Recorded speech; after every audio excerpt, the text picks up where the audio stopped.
Hello friends, welcome to this session. In this session, we will discuss about the next method for biasing, that is voltage divider bias. In previous lecture, we saw the biasing method for a transistor, that is base bias with collector feedback. So this is the last biasing method, that is called as voltage divider bias method. So let us discuss this method, that is voltage divider bias. Now we see this is the arrangement or figure for voltage divider bias. So this is very commonly used for transistor incorporated in integrated circuit, that is in ICs. So we adopt this method, that is voltage divider bias method. The name, that is voltage divider, is derived from the fact that resistor R1, see this is resistance R1 and R2 form a potential divider across this voltage VC. That is, total voltage is supplied uh, by using that power supply. So this plus VC and negative terminal of that battery is connected to the emitter, and this voltage will be divided by using that R1 and R2 resistance. Earlier in first year we will discuss that voltage divider method. So we can divide this total voltage to the across this R1 and R2, so that this circuit or transistor will be biased. So let us discuss how to bias that circuit. So this potential, that is V2 potential, that is forward bias the emitter to base junction, and this collector is connected with that positive terminal of battery through this RL. So this is the reverse bias, that is collector is reverse bias and emitter to base junction or base to emitter junction is forward bias. So that is the proper biasing arrangement we have taken. Now in this circuit, we have connected positive, that is plus VCC supply through that RL to the collector, as well as this R1 and R2 is a voltage divider arrangement, and we can connect the potential uh, to the base. Then emitter connected with a resistance, one resistance that is denoted as RE, and current is flowing. So that terminal is I. Then voltage drop across this collector to emitter is VC. Voltage drop across this resistance RE is denoted as V, that is equal to RE into I by using Ohm's law. And total this addition of these two voltages, that is VC, that is collector to emitter, as well as emitter voltage, that is equal to VC, that is the collector voltage. Okay. Now this is the circuit arrangement for this voltage divider bias. Now the voltage drop V2 across R2 forward bias emitter, whereas VCC supply reverse bias the collector, see in this figure. So this voltage, that is plus VCC supply, is forward bias, that is by using that voltage drop across R2 resistance, this will be forward bias the base to emitter, that is emitter is forward bias. Okay. Now by using that positive potential is connected to the collector, that means collector is reverse bias.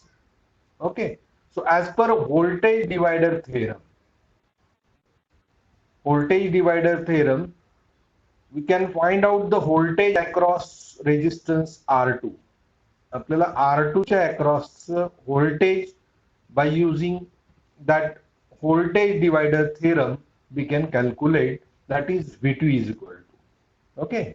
So we know the potential provided to that R1 and R2 is plus VCC. So total voltage is known and resistance is known. So we can calculate the current flowing through that terminal. Okay. So therefore plus VCC divided by R1 plus R2 is nothing but the current flowing through that branch. So this current and voltage, so we can find out the voltage drop across this R2. So see this formula, that is V2 is equal to, so VCC divided by R1 plus R2 is the total current flowing through that branch. And we have to find out the voltage drop across R2. So therefore, this current multiplied by R2, so you will getting by using IR drop, we can calculate the V2 value, that is the voltage drop across the R2 resistance. So therefore, VCC multiplied by R2 divided by R1 plus R2, that is the value of V2. Okay. Now we can analyze this circuit and find out the different voltages. So as seen, V is equal to, now from that circuit we see that VE is equal to that, this voltage we can calculate. So by using the V2, V2 is the total voltage, and that V2 will be divided. This is the total voltage supplied to that emitter to base. Okay, and that will be divided into this emitter to base junction as well as emitter resistance. Okay, so therefore we can write this VE is equal to, VE is equal to V2 minus VB, because V2 is equal to VE plus VB from this figure. That is VE, voltage drop across that RE, that is equal to VE, and this voltage is VB. So if we add this two quantity, that is VBE plus VE is equal to V2. So therefore we can write down this equation, VE is equal to V2 minus VB. Now therefore IE is equal to emitter current, we can calculate, that is equal to VE divided by RE, that is voltage is known and resistance is known, so we can find out the value of IE. So substituting here VE value, that is V2 minus VE divided by RE, that is approximately equal to V2 divided by RE, V2 divided by RE, because this value is 0.3 or 0.7 if we consider a germanium and silicon transistor. So it is negligible as compared to this value. Therefore, we consider approximately equal to V2 divided by RE.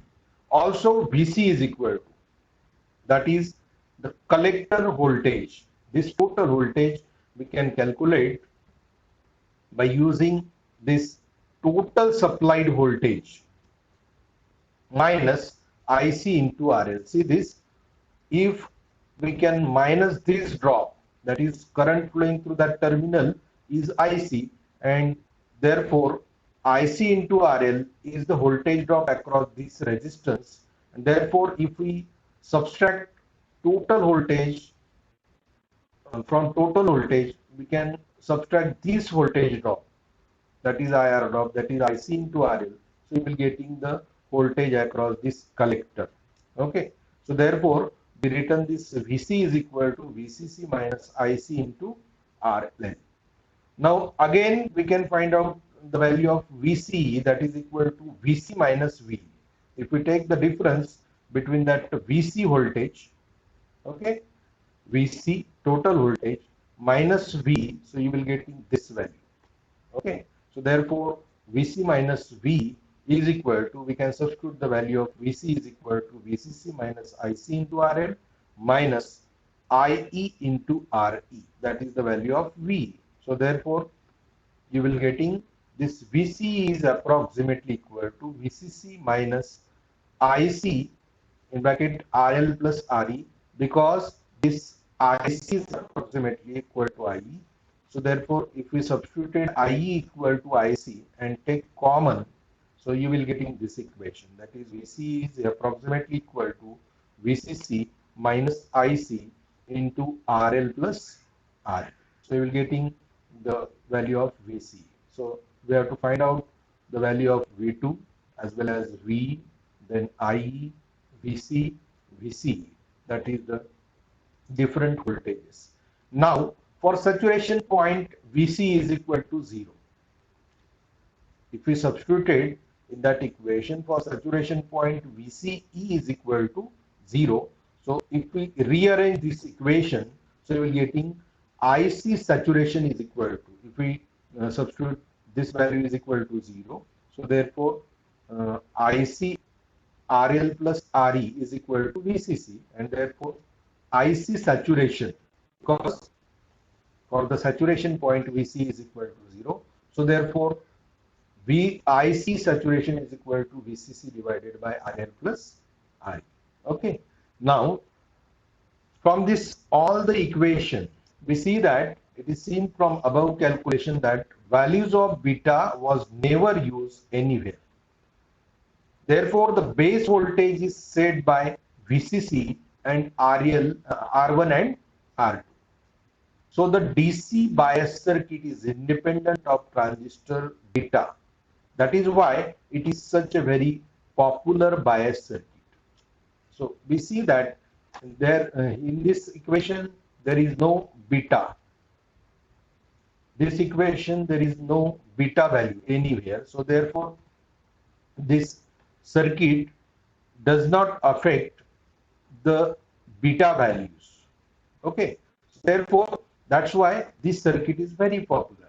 So we can find out the beta sensitivity. So beta sensitivity is equal to 1 upon 1 plus beta RE R1 parallel to R2. So that is the equation for beta sensitivity as well as this stability factor equation. So 1 plus R1 parallel to R2 divided by RE, 1 plus R1 parallel to R2 divided by 1 plus beta RE.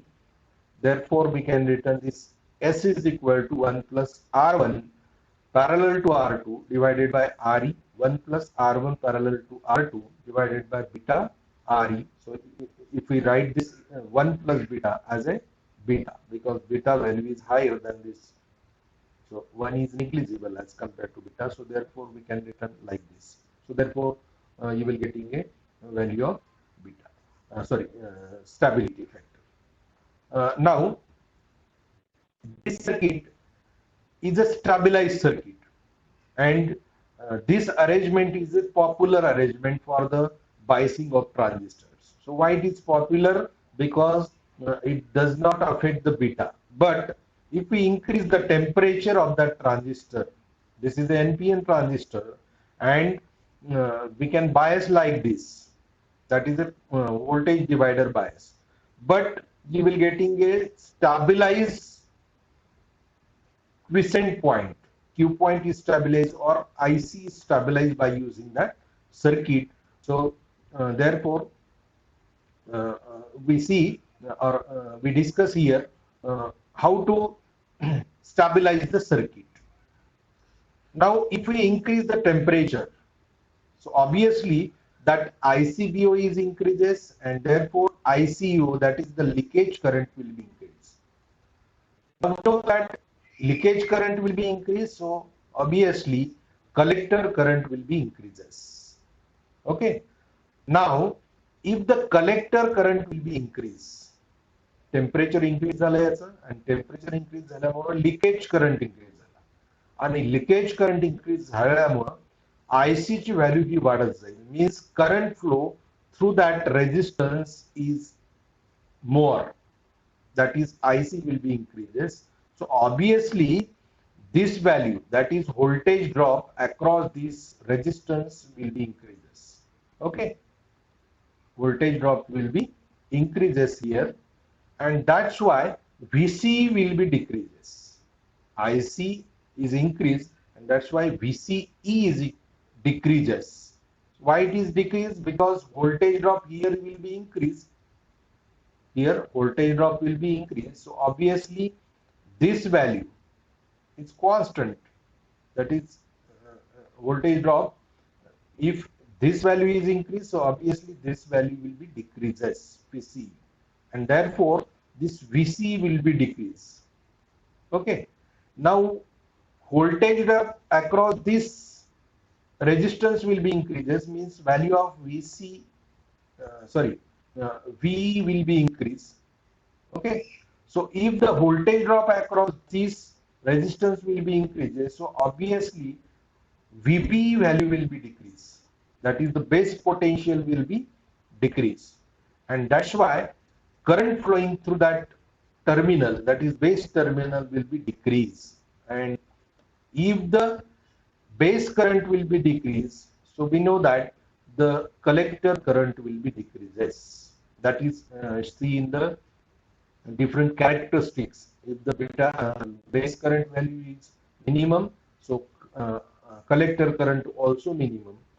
If the base current will be increases, so obviously collector current will be increased, and therefore automatically if we increase the temperature, so increasing the value of IC as well as decreasing the value of VC, and increasing the voltage drop across this resistance, and that's why decreasing the base to emitter voltage, and therefore the base current will be decreased. And if the base current will be decreased, so collector current will be decreases. That means you will getting a stabilization or stabilize this IC.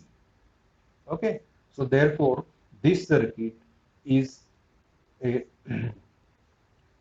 well-known circuit for transistor biasing, and it will be used frequently for biasing of the transistor. Now this is the last point or last bit in that unit first. Here unit first is finished, and we will start in next lecture, that is unit 2. Okay, so thanks for watching this video.